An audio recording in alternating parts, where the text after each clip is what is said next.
Hello everyone, Kevin Iverson here, hope you're all doing well. Bit of a funny video today. I need to restring my guitar, I need to tell you a channel update, and also wanted to put a video out, so I'm going to try and do all three things at once. So I've got my guitar here, my acoustic, which I'm going to restring, because I've got a couple of gigs coming up. So if you don't mind, I'm going to restring my guitar, a little channel update, and that is, I'm currently burning the candle at both ends.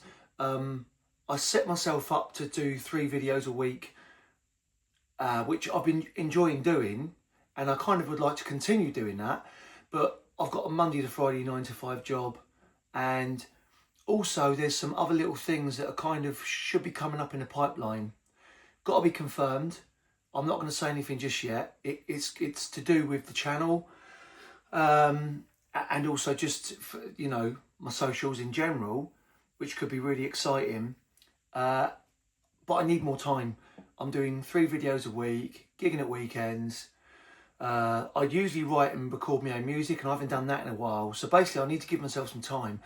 The other thing I want to do as well is eventually is, I've got the equipment and the mics to hopefully bring you better quality videos, but for me to do that, I need time to sit and play around and get things wrong and whatnot, and hopefully get things right. But I need time.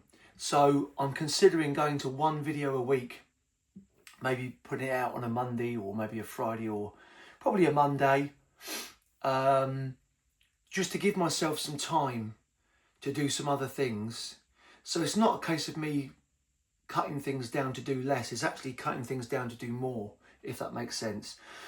Let me know your thoughts on that. I feel like I'm letting you guys down by doing that, but I know it's something I've set up in my head and it's ridiculous, but so I think maybe after this week I might start cutting the videos down to 1 a week, but as and when I can do more, I will do more. But yeah, so I'm going to restring my guitar. The other thing I wanted to go through is the reason why I'm currently not in a band, because a few people say to me, you know, oh, you know, you should be in a band, you know, which is really nice of people to say that. A lot of people say it with obviously the best intentions and whatnot. And I thought I'd let you know why I'm not in a band, but while I do that, I've got a sort of a brief history to the left-hand side of me is because I had to sort of write it all down. And that's from like the moment I picked up guitar to now. And I'm going to tell you about my sort of a brief history of my career that I've had so far. And it will lead you on to why I'm currently not in a band. But if the right band comes along, I would definitely join them. But so anyway, I'm going to start restringing my guitar, give you a brief history. For some of you may find this boring. I'm hoping some of you might find it interesting and maybe you could relate to it. You know, if you're currently in a band or if you're looking to start a band, it might give you some insight to the realities of being in a band. So anyway, right, let's see if I can multitask. So 1992, 10 years old, I picked up the guitar, got bang into it, and when I got to the age of about 14, 15, or maybe even younger than that, I think I'd done my first gig when I was about 13 in the local pub, which is called the Black Horse in Hawkinge, which is in Kent. And the landlord and landlady were a couple called Grant and Leslie. They're not together no more, but lovely people. And Grant, the landlord, was playing Wildwood, and that's how I got into Paul Weller. So from about 14, 15, I started going out gigging with my granddad, right, by myself, solo.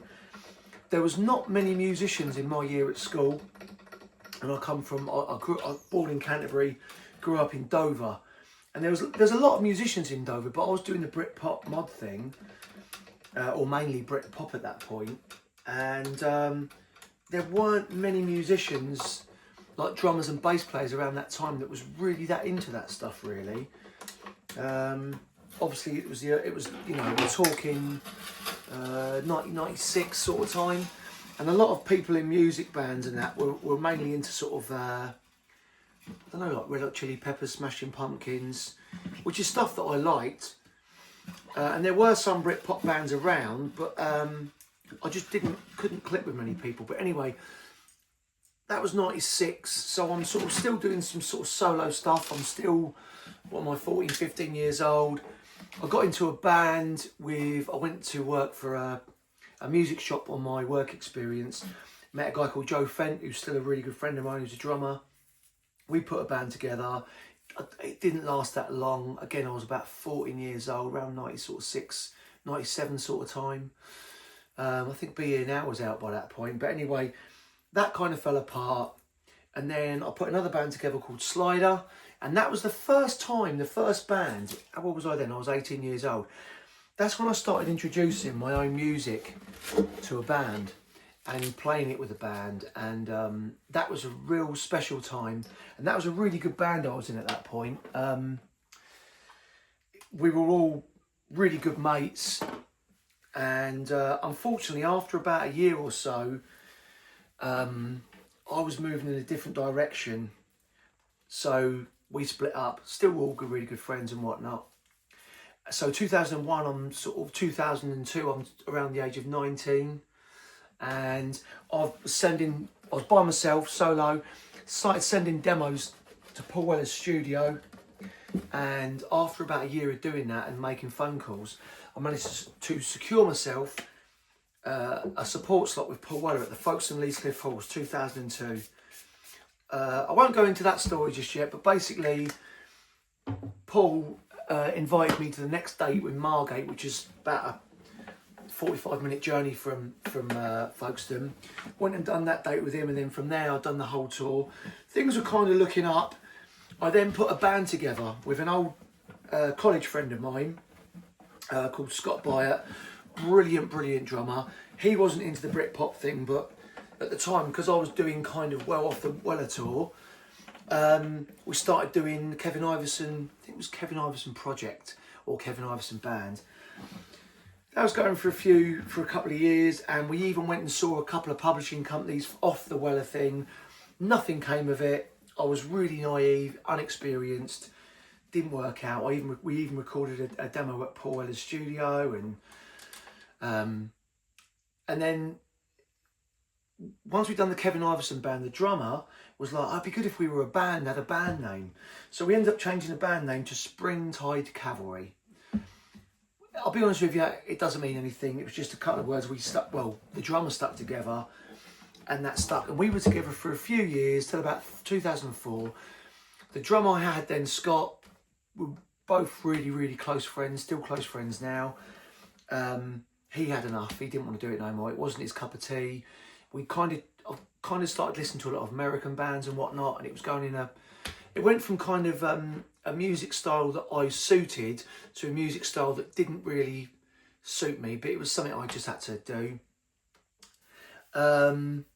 So yeah, we then changed drummers to a guy called Andy Huxted, who was one of my good close friends, and that lasted till about 2009. And then I'm trying to make this as quick as I can. Then an audition come up for a band called Dogs. Now, if you don't know the band Dogs, I'll try and leave some links in the description to Springtide Cavalry, to Dogs. Dogs was a band that I was a huge fan of, and they were signed to Island Records, and they got signed to a label called Weekender Records. That went tits up for them. The drummer left, their original drummer left, then their original guitar player left. They got a new drummer, and I was the new guitar player they got in. That lasted a year, and that was probably the most intense band I've ever been in. It was a London-based band. They had quite a big fan base. They were kind of well known with some sort of well known characters like Noel Fielding. Paul Weller played on one of their tracks, and I think they supported Paul on a tour. But when I joined, it was kind of the beginning of the end, and it was an intense band. We were rehearsing 3 times a week. We recorded at Sawmill Studio, where Oasis recorded, and countless other artists. We done a week down there, done an EP, which I'll try and link in the description, which is called We Are the Dogs. And then that fell apart, got a bit too intense for me, and it was a lot of money travelling up to London and whatnot. I had a full-time job at that point as well. I went back to Springtide Cavalry with me, my bass player Weeksy at the time, and Chris Weeks and Andy Huxted. We were together for maybe a year, I want to say, and then we all started having kids, and then that fell apart. around 2009. So then I started a new band called Old Town Souls with the old drummer from Springtide, Scott Byatt. He was back on board, and I had a different bass player called Mark Hislop. We were mainly doing a lot of mod stuff, went a bit rocky, and then the bass player left, Scott left, or we'd sort of parted ways. I got Weeksy from Springtide Cavalry back in, and then I got another drummer called Ian Gooder, and we had a keyboard player at one point as well called Ian Banks. I'm sorry if this is really boring. And that fell apart just before COVID hit. And just before COVID hit, I also got Springtide Cavalry back together again. We also had a bass player called Sean Hardy, forgot to mention him, who was a really good bassist. And by that point we were a 4-piece. COVID hit, and we were trying to keep it going through COVID, but it weren't really working out. That fell apart again, and then I kind of went solo again. And then there's an old mod revival band called the Purple Hearts, and the bass player Jeff Shadbolt, and they were famous, well I say famous, they were well known back in the day, like the early 80s, sorry. And he phoned me up and said, look, we're getting back together, we haven't got the original guitar player or drummer, we're after a guitar player, do you fancy it? I went to join them.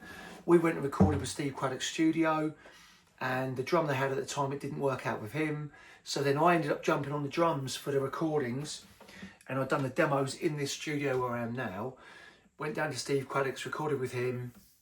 After 6 months of being with them, things weren't really working out. It was getting expensive because I live down in Kent, they live in Essex, travelling across there to rehearsals, and the gigs were quite far away. The money isn't great.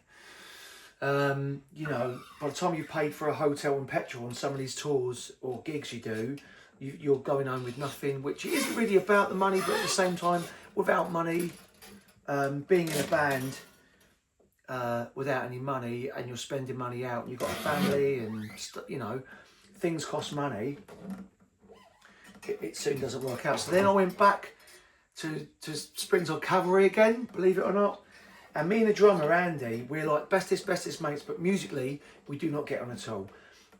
Some things we do, but the Britpop thing I wanted to do, that I loved, was going in a direction, and what he wanted to do was something completely different.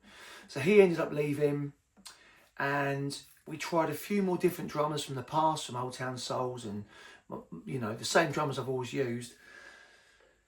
And in the end, we done a gig, and we had a depth drummer, and the gig was just lackluster.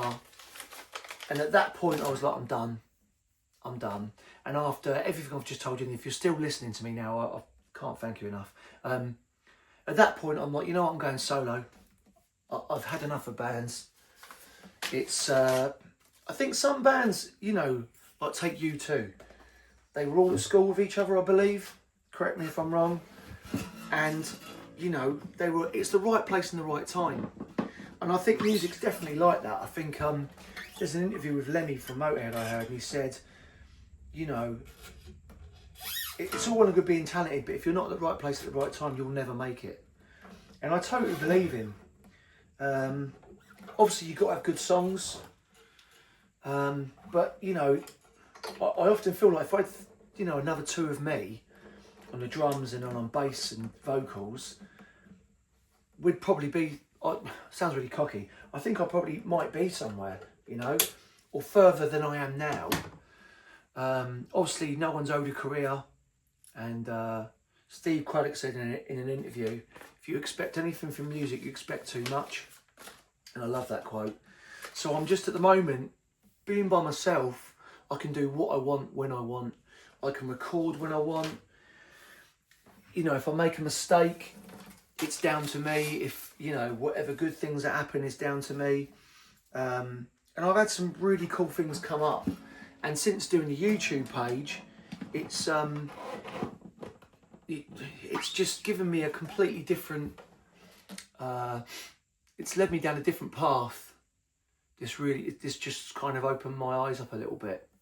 But at this moment in time now, I think if the right band came along, I would definitely go for it. But I've got to a point where I'm really picky and choosy. I think because I spent so many years with the same sort of three or four drummers, and none of the drummers that I know are really into the Britpop thing.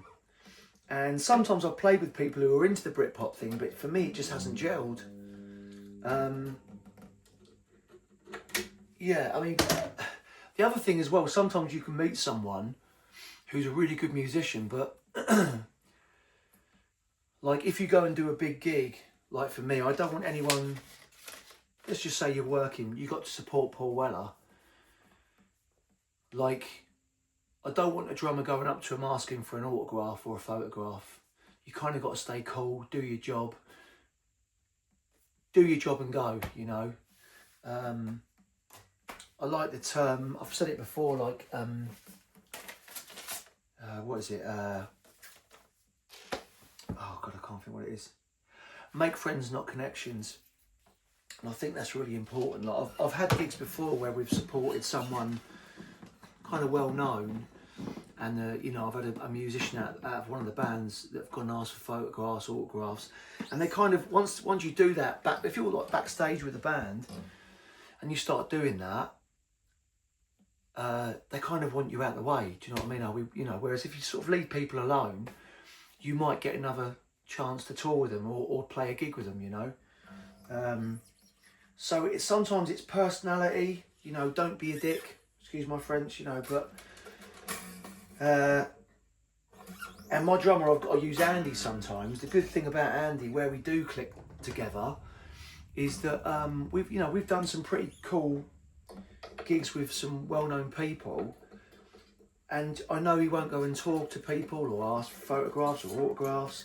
He's really cool in that sense, but unfortunately he just isn't into the same music as what I am, and he's reliable as well.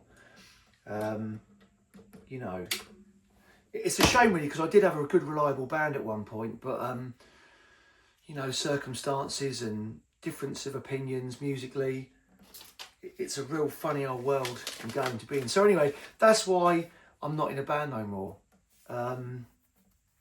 Sorry if this is a bit of a boring video today, but I mean, let me know in the comments if you've had trouble with particular members. I mean, there's some bands I know that the member they can't sort of fulfill is the bass player. There's a couple of bands I know that have always got a different bass player.